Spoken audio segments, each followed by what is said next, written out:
नमस्कार, आदाब, जोहार। मैं मोहम्मद फैसल। लॉकडाउन की भयावह स्थिति से गुजरते हुए पिछले 6 महीनों से विश्व के तकरीबन सभी छोटे बड़े देश मैराथन बंदी का भी शाप झेलने पर मजबूर है। इस दौरान पूरी दुनिया में जनजीवन पूरी तरह ठहर सा गया है। इस वैश्विक संकट में ना तो स्कूल कॉलेजों में पढ़ने वाले स्टूडेंट्स को कॉपी किताब के साथ सड़कों पर देखा जा रहा है और ना ही सरकारी या गैर सरकारी शैक्षणिक संस्थाओं, संगठनों सहित सांस्कृतिक, सामाजिक, आर्थिक, आध्यात्मिक व राजनीतिक संस्थाओं की गतिविधियां नजर आ रही हैं। 135 करोड़ की आबादी वाला भारत भी रोजाना कोरोना संक्रमण के उसी खौफ से गुजर रहा है जिससे सारी दुनिया भयभीत है। कोरोना के बढ़ते मामलों के बीच अनलॉक 4 के तहत आज से देश में कई बड़े बदलाव हुए। आज से कई राज्यों में 9वीं से 12वीं तक के स्कूल आंशिक तौर पर खुल गए। कई हायर एजुकेशनल इंस्टीट्यूट्स में भी क्लासेस लगने लगी। इसके लिए स्वास्थ्य मंत्रालय ने पहले ही स्टैंडर्ड ऑपरेटिंग प्रोटोकॉल यानी SOP जारी कर दिया।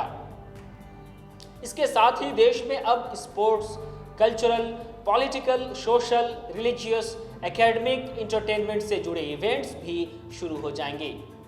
हालांकि इन इवेंट्स में 100 से ज़्यादा लोगों की मौजूदगी नहीं होनी चाहिए। अगर किसी इवेंट में 100 से ज़्यादा लोग पाए जाते हैं तो इसे कराने वालों पर गाइडलाइन के उल्लंघन का मामला बनेगा और कानूनी कार्रवाई की जाएगी। इसी बीच कुछ राज्यों ने स्कूल खुलने की अनुमति दी है तो कई राज्यों ने अभी स्कूल बंद रखने का फैसला लिया है। अभी सिर्फ 9वीं से 12वीं तक के बच्चों को गाइडेंस के लिए स्कूल आने को कहा गया। करीब 6 महीने बाद स्कूल खुलेंगे पर स्टूडेंट्स की संख्या बहुत कम दिखी। प्रकृति की पूजा करने वाले सरना स्थल पर पूजा करने वाले अपनी अलग पहचान चाहते हैं, इसलिए वे 2021 की जनगणना में अपने लिए अलग कॉलम की मांग कर रहे हैं। देश में जनगणना में अभी 7 कॉलम है: हिंदू, मुस्लिम, सिख, ईसाई, बौद्ध, जैन और अन्य। 2011 की जनगणना में इन्होंने खुद को अन्य कॉलम में डालते हुए सरना धर्म का जिक्र किया। सरना धर्म कोड लागू होने से देश में प्रकृति की पूजा करने वाले विभिन्न समुदाय के करीब 15 करोड़ आदिवासियों को अलग पहचान मिलेगी।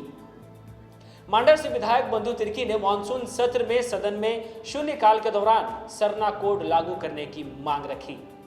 उन्होंने कहा कि सरना धर्मावलंबियों को राष्ट्रीय पहचान एवं उसकी धार्मिक अस्तित्व की रक्षा के लिए 2021 की होने वाली जनगणना में सरना धर्म कोड लागू करने के लिए सदन से बिल पारित कर केंद्र सरकार को अनुशंसा प्रस्ताव भेजा जाए, जिससे कि सरना धर्मावलंबियों को दूसरे धर्म के कॉलम में पहचान भरने की मजबूर होना ना पड़े। आदिवासी समुदाय की मांग है कि झारखंड विधानसभा के जारी मानसून सत्र में राज्य सरकार सदन में सरना धर्म कोड का प्रस्ताव पास कर केंद्र सरकार को भेजे। समाज के प्रतिनिधियों ने चेतावनी देते हुए कहा कि अगर प्रस्ताव पास कर केंद्र सरकार को नहीं भेजा गया तो जनगणना नहीं होने देंगे। जनगणना विपत्र में आदिवासियों को धर्म कॉलम देने और सरना धर्म कोड की मांग को लेकर रविवार और आज सोमवार को रांची समेत राज्य भर में आदिवासी संगठनों ने मानव श्रृंखला बनाई। रांची के चौक चौराहों और सड़कों पर आदिवासी मूलवासी समेत विभिन्न समुदाय के लोगों ने घंटों खड़े होकर राज्य सरकार से कोड की मांग की। राष्ट्रीय आदिवासी धर्म समन्वय समिति, जय आदिवासी, केंद्रीय परिषद, भीम आर्मी, केंद्रीय सरना समिति और आदिवासी छात्र संघ समेत दर्जन भर संगठनों ने आह्वान पर बनाई गई मानव श्रृंखला को हिंदू, मुस्लिम, सिख, जैन समेत अन्य धर्मों के प्रतिनिधियों ने भी सहयोग किया। सरना कोड की मांग को लेकर अब तक की यह सबसे बड़ी मानव श्रृंखला थी। राजधानी रांची के हर इलाके में आदिवासी मूलवासी समुदाय सरना कोड के समर्थन में खड़े थे। भारतीय नौसेना ने पहली बार हेलीकॉप्टर स्ट्रीम में 2 महिलाओं को तैनात करने का फैसला किया है। सब लेफ्टिनेंट कुमुदिनी त्यागी और सब लेफ्टिनेंट रीति सिंह को ऑब्जर्वर्स एयरबोर्न टेक्नीशियंस के रूप में तैनाती दी गई है। फ्रंटलाइन वॉरशिप्स में महिलाओं की यह पहली तैनाती होगी। इससे पहले नौसेना में महिलाओं की एंट्री को विंग एयरक्राफ्ट तक ही सीमित रखा गया था। डिफेंस स्टेटमेंट में बताया गया कि दोनों महिलाएं नौसेना के 17 अधिकारियों के एक समूह का हिस्सा है जिसमें 4 महिला अधिकारी और भारतीय तटरक्षक के 3 अधिकारी शामिल हैं, जिन्हें आज INS गरुड़ में आयोजित कार्यक्रम में सम्मानित किया गया। IPL यानी इंडियन प्रीमियर लीग का दूसरा ही मैच रोमांचक रहा। रविवार को दुबई में खेले गए मैच में दिल्ली कैपिटल्स ने किंग्स 11 पंजाब को सुपर ओवर में हरा दिया।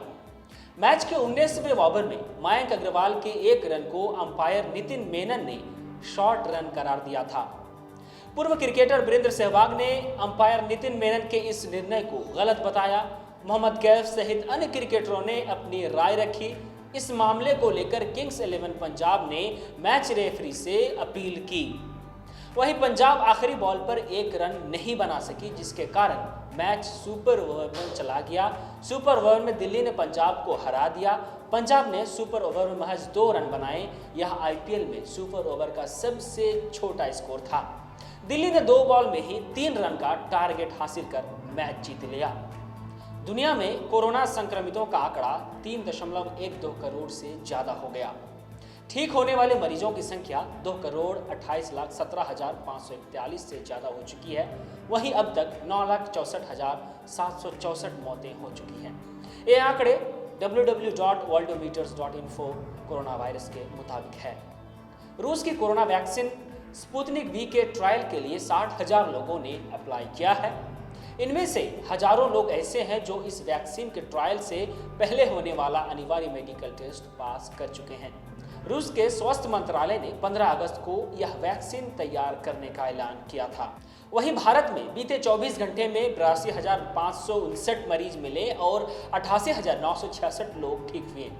लगातार तीसरे दिन ठीक होने वाले मरीजों की संख्या बढ़ी है। इसके साथ ही देश में संक्रमण के 54,80,779 केस मिल चुके हैं, जबकि 43,88,690 लोग रिकवर हो चुके हैं। वहीं 24 घंटों में 1,093 लोगों की जान गई। अब तक मरने वालों की संख्या 87,867 हो चुकी है। JK न्यूज़ नेटवर्क के इवनिंग बुलेटिन शो में बने रहने के लिए आप सभी दर्शकों का बहुत बहुत शुक्रिया। आप हमारे YouTube चैनल को सब्सक्राइब करें और हमारा फेसबुक पेज और वेबसाइट को आप फॉलो करते रहें। धन्यवाद।